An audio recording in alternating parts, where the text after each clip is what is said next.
Bueno, para la mitad del mundo, el desayuno es como una especie de retiro de meditación súper silencioso. Ya, y para la otra mitad es directamente una fiesta, o sea, con banda sonora de cumbia incluida. Totalmente. Pues bienvenidos a un nuevo análisis a fondo. Hoy vamos a descubrir por qué algo tan simple como, no sé, tomarse un café o compartir un trozo de pan realmente explica toda la psicología de una cultura. Es que es un tema fascinante. Tenemos sobre la mesa un texto cultural, protagonizado por dos personas, Ángel y Ágata, que nos van a mostrar las divertidísimas diferencias entre una mañana típica en Latinoamérica y una mañana en Polonia. Exacto. Y nuestra misión de hoy es explorar este relato para entender cómo una rutina diaria, que es tan universal, moldea nuestra forma de enfrentarnos a la realidad. Porque claro, todos desayunamos, o casi todos. Claro, claro. Y es un documento súper rico porque, a ver, no se queda en la anécdota culinaria o en la típica lista de la compra. Va directo a la raíz de los ritmos de vida. Sí, A través de esta conversación tan natural entre ellos, se revela cómo las diferentes sociedades construyen sus relaciones familiares al alba y cómo preparan la mente para el resto del día. y además hay un enfoque lingüístico que es brillante, sobre todo para quienes nos acompañan y están aprendiendo español. Fundamental, sí. Porque las fuentes que manejamos hoy utilizan un vocabulario increíblemente sencillo, o sea, súper directo. Son palabras que se aprenden literalmente en la primera semana de clase. Sí, sí. Palabras muy de estar por casa. Pero es que estas palabras tan básicas son capaces de construir unas escenas sociológicas súper complejas. Vale, vamos a analizar esto. ¿Cómo es posible que el simple acto de comer algo al despertar pueda parecer un festival de música en una cultura y a la vez una especie de aislamiento sensorial en otra? Pues esa dicotomía es justamente el motor de todo nuestro análisis de hoy. Y lo más curioso es que ambas experiencias, por muy extremas que parezcan, empiezan exactamente igual, Es verdad. con la misma interacción básica que existe en cualquier casa del planeta. La escena inicial nos sitúa con Ángel entrando a la cocina, y lo primero que hace es decir algo tan elemental como «buenos días». Claro, lo mínimo exigible, ¿no? Eso es. Y Agatha responde igual. Y entonces, como un resorte automático, salta esa pregunta clave, la frase que detona toda la acción matutina. ¿Quieres desayunar? Y la respuesta de Ángel es igual de directa, o sea, de manual. Él dice, sí, quiero desayunar, gracias. Perfecto, para aprender. Para quien está empezando a estudiar el idioma, es que es una estructura perfecta. Tienes el sujeto implícito, el verbo, el objeto y una fórmula de cortesía. Pero claro, quedarse solo en la gramática sería rascar la superficie. Totalmente. Detrás de esas 4 o 5 palabras se esconde todo un contrato social. Lo fascinante aquí es cómo estas sencillas interacciones establecen el tono emocional de todo el día. El texto nos demuestra que aunque el vocabulario sea para principiantes, encierra una carga antropológica inmensa. Es que es una invitación a mucho más. Exacto. Cuando alguien en una cocina te pregunta, ¿quieres desayunar?, rara vez te está ofreciendo solo una ingesta de nutrientes. O sea, está abriendo una puerta a la socialización. Te está invitando a compartir el primer espacio seguro del día antes de salir a la calle. Es como la primera gran negociación del día. Y hay que resaltar que el relato está lleno de frases muy prácticas. Frases que cualquiera puede usar desde ya. Por ejemplo, esa variante tan común. ¿Qué quieres desayunar? Una pregunta importantísima. Resulta asombroso pensar en cómo esta simple pregunta abre un abanico inmenso de respuestas, dependiendo de dónde estés en el mundo. No es lo mismo preguntar eso en Varsovia a las 6 de la mañana en pleno invierno que en una casa en Bogotá o en Ciudad de México con el sol ya brillando, claro. Nada que ver, claro. Esa pregunta actúa como un espejo cultural. Y la respuesta de Ángel en el relato nos lleva directamente a explorar el primer gran escenario. Él detalla que en muchos países de Latinoamérica responder a esa pregunta implica preparar una comida bastante contundente. Muy contundente, sí. Y sobre todo, implica la convocatoria de un evento social. El desayuno allí rara vez es un trámite rápido que, bueno, te comes de pie y sales corriendo a la oficina. Es que al leer la descripción que hace Ángel, es imposible no visualizar la escena con todo lujo de detalles. Yo me lo imaginaba perfectamente. Es muy gráfica. Nos habla de casas donde a primera hora de la mañana la cocina ya es un hervidero de gente. Tienes a varias generaciones, abuelos, padres, hijos, conviviendo bajo el mismo techo y hablando todos a la vez. Un caos maravilloso. Y hay un detalle que me parece espectacular, y es la música. O sea, el texto menciona específicamente que puede haber salsa, cumbia o merengue sonando de fondo, a primera hora de la mañana. Madre mía, para despertarse de golpe. O sea, el desayuno latino no es una simple comida. Es como una plaza de mercado llena de vida en miniatura dentro de la propia cocina. Si alguien está contando una buena historia, nadie se quiere levantar de la mesa. Es que la metáfora del mercado es buenísima, porque en un mercado hay intercambio constante, hay mucho ruido orgánico, hay negociación, comunidad, ¿sabes? Y mientras ocurre todo este caos social y musical, la comida empieza a fluir por la mesa. ¿Qué es lo importante al final? Claro. Y el texto enumera los alimentos manteniendo siempre esas palabras simples, esos sustantivos que son como los cimientos del español. Ángel menciona que alguien dice, hoy quiero desayunar leche y avena. ¡Qué rico! Otra persona prefiere pan con huevo. Alguien está cortando la fruta fresca. Otro busca el queso o la mantequilla. Es que fíjate, estamos hablando de leche, avena, fruta, huevo, queso, mantequilla. Todo súper básico. Términos completamente universales, pero que aquí tienen un peso social súper específico, porque la coreografía de la mesa es pura interacción, no es un buffet donde cada uno coge su plato y se va a una esquina a comer en silencio. No, no, para nada. El texto nos regala frases prácticas puramente conversacionales que demuestran esta dinámica de plaza de mercado que decíamos. Alguien alarga la mano y dice, «Pásame la fruta, por favor». Muy útil esa frase. Muchísimo. Y otra persona, mirando a los demás, pregunta al resto, «¿Qué necesitas?» Y la respuesta cruza la cocina, «Necesito más mantequilla». Hay un nivel de confianza y de cercanía física que es brutal. Y en el centro de ese ecosistema suele haber alguien cocinando, alguien que de repente se gira hacia el grupo y lanza una pregunta inevitable. ¿Necesitas más sal? Típica pregunta de mague o abuela. Totalmente. Todas estas son microinteracciones. Todo el mundo está conectado a través del acto de comer y de estas peticiones. Pásame, necesito, quieres. Es como el pegamento de la familia. Exactamente. El vocabulario básico funciona como el pegamento que mantiene unida esa estructura. En una cultura tan colectivista, compartir la comida de esta forma tan activa es la manera de reafirmar los lazos familiares antes de que cada uno se vaya a lo suyo. Vale, aquí es donde se pone muy interesante. Porque, a ver, hemos hablado de la parte sólida, del desayuno, ¿no? El queso, la avena, el pan, pero las bebidas son el verdadero motor de cualquier mañana. Indiscutible. Y el relator revela una preferencia cultural enorme que choca bastante con la visión estándar que solemos tener en Europa. Resulta que en medio de este bullicio latinoamericano, la estrella muchas veces no es el café. Ojo a esto, ¿eh? Ángel explica que debido al clima cálido que predomina en gran parte de la región, la bebida reina por excelencia es el jugo, lo que aquí en España llamaríamos un buen zumo natural, claro, pero que el texto mantiene con su nombre original, el jugo. Y es que el detalle del clima es fundamental para entender la nutrición de la zona. Ángel lo describe con una frase súper concisa. Dice, el jugo es muy dulce. Tan simple y tan evocador. E incluso le pregunta directamente a Ágata, ¿te gusta el jugo por la mañana? Esto rompe por completo el estereotipo global que nos han vendido del café como el único combustible posible para arrancar el día. Ya, es verdad. Clima tan caluroso, el cuerpo lo que te pide es hidratación inmediata.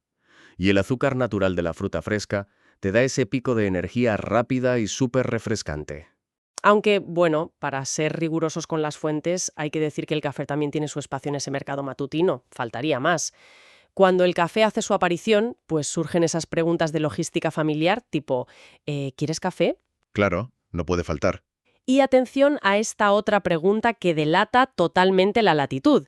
¿Quieres el café frío o caliente? Fíjate, café frío por la mañana. Es que es una pregunta que en otras partes del mundo, o sea, aquí en invierno, parecería un sacrilegio absoluto a primera hora.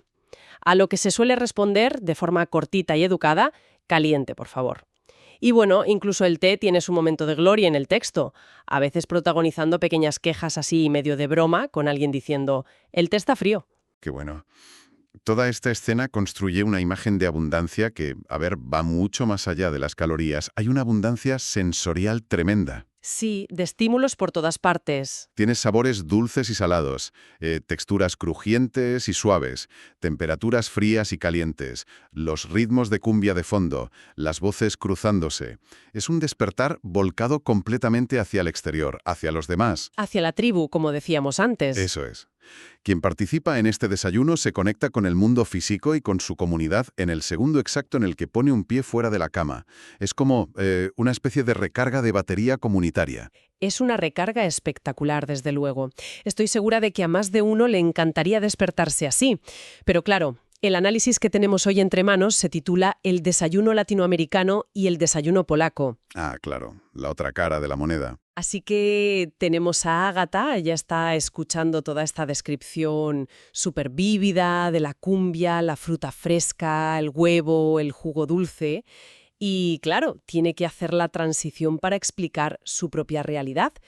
El contraste en el relato debe ser casi cinematográfico, un cambio de plano radical. Un cambio de plano total. Vamos.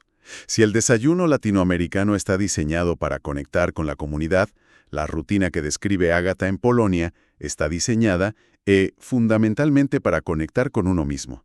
¡Qué distinto! Ágata explica que su mañana comienza en el extremo opuesto del espectro, en absoluto silencio. Madre mía, pasar de la cumbia al silencio monástico, vaya salto, ¿no? Es un contraste brutal. Ella detalla que para una gran parte de la población en Polonia, el primer acto consciente tras despertar es prepararse y beber un café en soledad. Y en ocasiones, esta bebida se acompaña de algo extremadamente minimalista. Nada de grandes festines, me imagino. Nada, un pequeño bocadillo o un simple trozo de pan con mantequilla o queso. Y ya está. Nada de sartenes humeantes ni frutas exóticas cortadas al momento.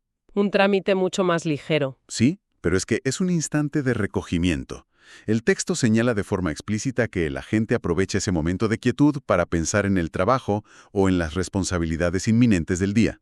El desayuno más fuerte, el que de verdad aporta las calorías pesadas, llega horas más tarde, como una segunda comida. Vale, al leer esta parte de las fuentes, hay algo que, no sé, no termina de encajarme, o al menos me genera una duda razonable. A ver, cuéntame. Se podría pensar que esta diferencia es puramente ambiental. O sea, de la misma manera que el calor asfixiante invita a tomar un jugo fresco en el trópico, pues el frío intenso de Polonia invita a recogerse en uno mismo, a buscar el calor rápido de un café caliente y salir a combatir las bajas temperaturas, ¿no? Tiene lógica. Pero, ¿realmente se reduce todo a lo que marca el termómetro? ¿O es que los ritmos vitales, las filosofías de vida y la forma en que estas culturas entienden las prioridades están configuradas de forma radicalmente opuesta ya desde su base histórica? Pues si conectamos esto con el panorama general de la sociología europea frente a la latinoamericana, descubrimos que va muchísimo más allá de los grados centígrados, estoy convencido. ¿Ah, sí? Evidentemente, el clima ejerce una presión histórica que es innegable. O sea, las pocas horas de luz solar en el invierno polaco obligan a arrancar el día cuando todavía es de noche, lo cual, pues, no invita a la fiesta ni a la exuberancia. Claro, no te vas a poner a bailar cumbia a oscuras a bajo cero. Exacto. Pero lo que realmente marca la diferencia es la función psicológica del desayuno. En la cocina que describe Ángel, el objetivo es nutrir la red de seguridad emocional antes de separarse. ¿Y en la polaca qué? En la cocina polaca de Ágata, el objetivo es armarse mentalmente para un mundo exterior que se percibe como muy exigente o frío. O sea, es decir, la comida en sí pasa a un segundo plano frente a lo que es la preparación mental. Eso es. El silencio polaco frente a la pregunta ¿qué quieres desayunar? Demuestra que, para Ágata, esa primera taza de café funciona literalmente como una armadura psicológica. Me gusta ese concepto. Es un espacio de intimidad inviolable. En culturas con un fuerte componente individualista o donde el espacio personal está súper delimitado, la mañana es propiedad exclusiva de uno mismo. No es un evento social para nada, es el preludio necesario para poder rendir durante el día. Necesitan ese silencio para organizar la mente. Entendido. O sea, usando una analogía, sería como afilar la espada en absoluto silencio dentro de la tienda de campaña antes de salir a la batalla. ¡Qué buena imagen! Frente a hacer un gran banquete festivo con todo el batallón antes de marchar, que sería el modelo latino. Es una diferencia de enfoque brutal.